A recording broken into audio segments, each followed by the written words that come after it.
Psycho మాట్లాడాడు, press meet పెట్టాడు. దాంట్లో ఒక మాట అన్నాడు, అది చాలా బాధ కలిగింది. పర్కా మనీలో ఒక వ్యక్తి డబ్బులు తీసేసుకున్నాడని అందరు తెలిసిన విషయమే. ఆ వ్యక్తి సుమారుగా 50 కోట్ల రూపాయలు ఆస్తి సంపాదించాడు. 50 కోట్ల రూపాయలు.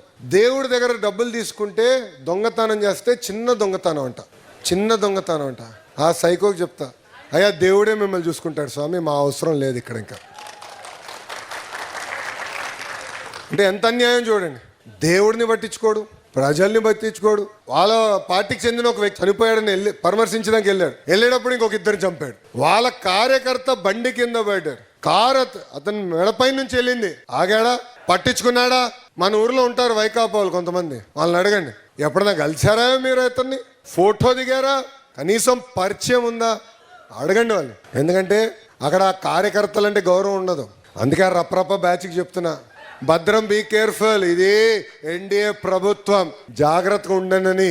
ఈ సభాముఖంగా వాళ్ళందరికీ నేను హెచ్చరిక జారీ చేస్తున్నా.